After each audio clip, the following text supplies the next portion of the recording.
Meche todo mi tole mi kuto zanzan. Egbe sili bi azan ton gbogbero so sun ome o. We me agbo pe ton mi na do nu kun lo jiro azosi apape mi mo lo jiro ta dagbe na tin we bonu ko ina tin we ta lo azoto si apape. Bolini to le bi fikra le bo ko ite bana jiro me po la zo ele. Lo ko mi to e ka imbele le mi na do nu kun lo jiro apesi apape mi na blo de de ta. Do ite tu uve pe na tin mi lo apesi apape mo je na le tin mi lo. Mi me ba mla ko ai kun ba de mi me ba mla ko glede yo. Uve mon koton enabla mi mebifi mo kan do mi pomlo jiro mi na tuno danda me a super sikotenti on kondo kodo na de fifa na de awa jije na de kuko ina tinyo mi de so na so wo me makado aso a wo me mando asia mi na do ni pomlo jiro ani tuno jiro danda me na asu mi alo me na asinu mi o emi ja pepegbeji o ekun iso o lo ko mi tole mi kan do mi pomlo jiro la me na organize apapo mi na te ko na jo ko me sin do na jo hesido e mi si judo bo dagbe na tin mi we kwin mi na zanwe we kwin ko atongo mi me kayin agbozuka metole o mi na do mi kumlo jiro mi na te pombo nu ko ina tin la zo mi tome mi na so mi le jono azo mi tomo ika ni kan azo nu ko ina tin ni bo kan do mi kumlo jiro apese apako yo fine mi na blo dende de boku na za ko do ya twe mebo ina yin lo jiro mo apepon alondo apechubo ma do ape a nko mo ko ton ko yin je ha agbetoro ko de rute o we me yin toro an to kun lo jiro asupa si potenti on ko me si pede na wabo ku je ku na bia me me wele tetin e kayin mede ba intoro bumado asu albumado asia mi na do ni loju kun ka solo ni metu an pe me mo koton o we me ka toro yin we an tu kun loju la me na organize apapo yo aru ganji da gbaza me mo koton mi de sumo yo mi ko tun mo koton bo kan do lo we kwi an zan we 72 mi me ka yin we ro bule bo mi ro se mo le o mi na do mi kun loju mi ni toro danda me o mi do la si enu kun pede mi do la wulbo no azomiton mi do la tempon bo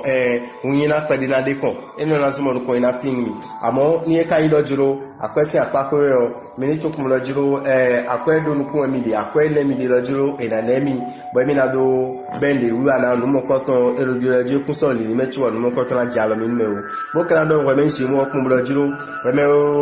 ko do asu alo we me do asi o no mo lojiro ko me si pede na wa asupa si koteti tí ó fẹ́mẹ́ káyí ṣe mú máa dó àṣọ àrùmọ́ àdó àṣìyà mìíràn ní ikú mìíràn àìtúnà jùlọ dandan mẹ́ọ ìkúnnà náà kọ́gbẹ́ mìíràn pé àṣọ àlọ́ ìkúnnà náà kọ́gbẹ́ mìíràn pé àṣìmẹ́tàn ó tọ́ ìrànà tán mọ̀ planète máa sọ ẹ̀nà gùdó tó bá ń gan jùlọ àgbàzàmẹ́ wèkín àkàràzáwẹ̀ wèkín gbọ̀n tán nukún ẹ̀nẹ̀ gan gbọ̀n tán nukún ẹ̀nẹ̀ ẹ̀rẹ́ àràzàn mímẹ́ káyí àgàsálẹ̀ ọ mìíràn ní ikú mìíràn jùlọ mìíràn fífà lọ àṣọmẹ́ni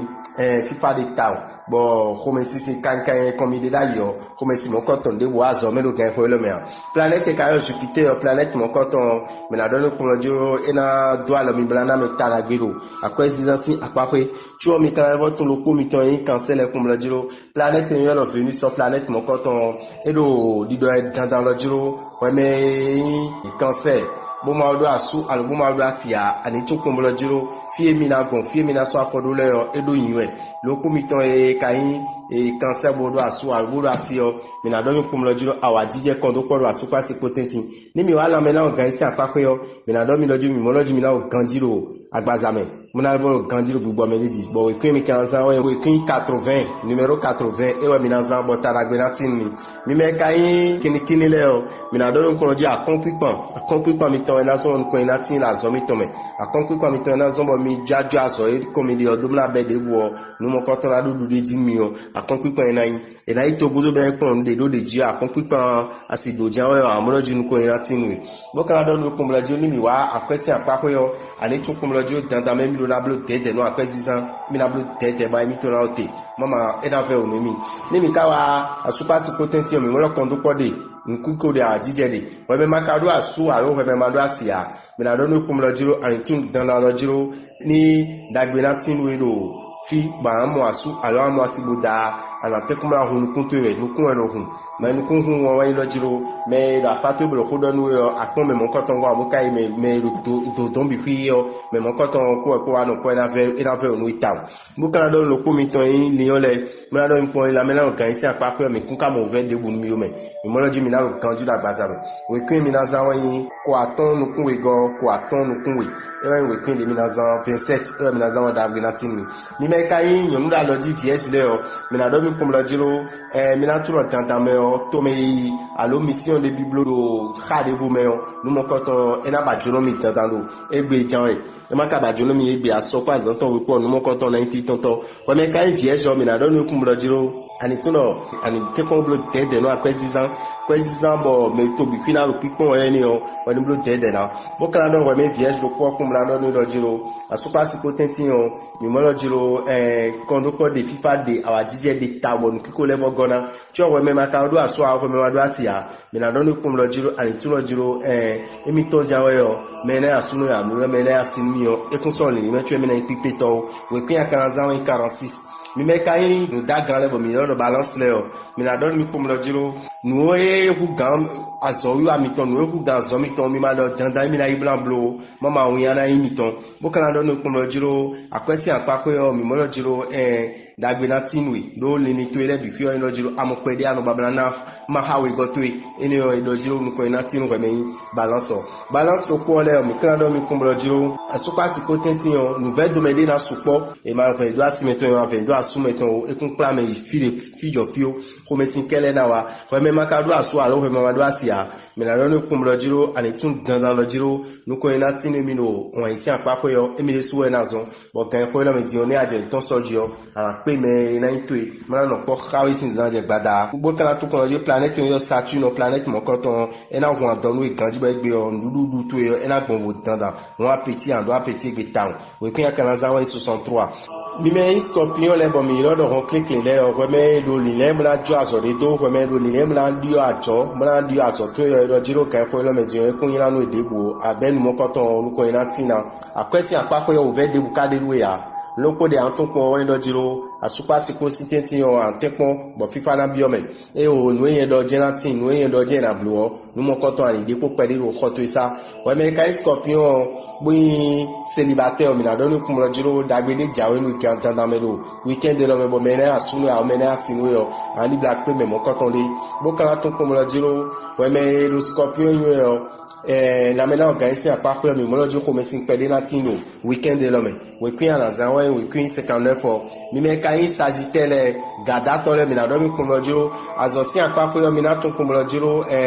ne bude mi na leon o ve pedi na deme bon le ale ngbon lo mi na phone lo din do kan ko ko me o asi afuru kan ko aton do mo onu mo ko ton anamola so to si apako bo kan le tun kum lo jiro ni ado akwesi nu yu adebo ado afe de woja blo ani tun kum lo jiro dandan me emi do la blo tete mama o ve pedi na wa nu da pa ni o pe anaiza ko wutu fi anzan ko ne dia ma yomla anaiza ko tantan lo fin wendo ai metoni lo teboni ma ton fi de ya eni kla me ton fi lo gudo boni de alimme eno yon bo kan do we sa ite o dojiro wa isi apako yo mi mo lojo kondo ko la super siko tenti we me makado asu alo we me wa do asia mi la do no ko mo lojo ani tu lojo we ni level adokode do fi ado nu kondo se do la gadon e ko ni do di won we ni wa adokode bo nu me na asu no asinu yo ana mi monto lo ko mi to e kai sa ite le o mi la do mi ko mo lojiro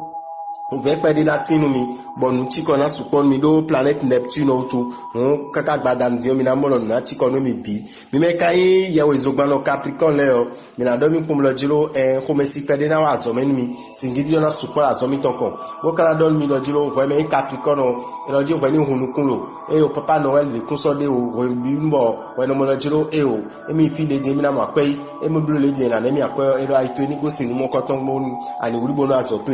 we me Capricorn bo ma ka do aso albuma do asia me na do no kum lo jiro me po lo konton yin we o me mo konton si wan yin na le je to ejije jiro ken ko lo me lo ko mi to e kan Capricorn le o me na do no kum lo jiro ni mi le nde bubo jablo do asupa si potenti o mi ni tun kum lo jiro mi do na do no we gomiton bo mi na do lo po e na zo mo fifa latin mi cho planet Saturn no so e kan wa da gbe mi mo mi na ro ganjiro agbaza mi we kwi mi na zan 44 numero verso yin mi na do mi me verso le kum lo jiro dandan me mi ni to lo jiro da gbe na tinu mi lo azosi apako yo emi ni suwo na zon amo emi ni ka tun lo jiro emi wuri bo no mi de janwe yo lele mi to le gegere wi wa ni mi ka wa question apako yo e lo jiro kum lo jiro akwe ma do nu kun to amolanzan akunu e ma do nu kun to ambe na do ko ton me be na je akwe be ni meji yo e lo dede na mama e na ve o numero so gudo lo ko mi to e ka yin verso le o mi na do mi kum lo jiro asupa si potenti kondo pode ba wa jijede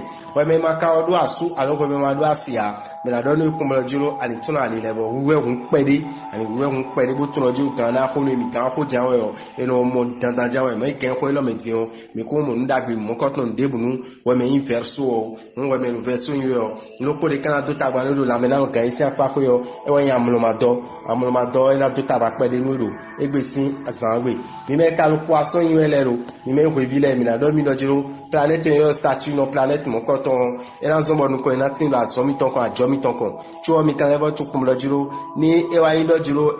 mi na bi on dilo azo mi ton si apako yo lo je gbe si ansan gbe yon akwesi apako yo ani tu kum lo jiro tanda me mi mo lo jiro nu ko 18 nous continuons à kwesi apako amo il bloc de kolo nous va ki sako nous ya mo lo jiro mi wa zo lo de mi na re mi na yi chakiwi baka de nu kum lo chaki aton e bivia nous e no sa chaki lo polo fi bi wa we gonji alo chaki lo pa da ya lo chakiwi eyan hun we ni bloc de ro apa ni o pe bo kana do nu kum lo jiro asupa si potenti yon ko do kona de awa jije na de bo ko bi fina fun we be ma ka do aso alo we be ma do asia me na do nu kum lo jiro nu ele ade yo nu mo koton e kun soro le ni metu we eni pipa ito bo kana flin no vi mi to yin poisson le kum lo jiro la me na no kan isi apako yo ndudu de na du se kwe wo eni jo ndudu mo koton le do bo ma lo dan na du o e kun wa dagbe nu me o we kin kana za we kin kogo e we na za bo dagbe na tinu lo ko mi ton le e la chenu. Pour ne pas rater les prochains numéros,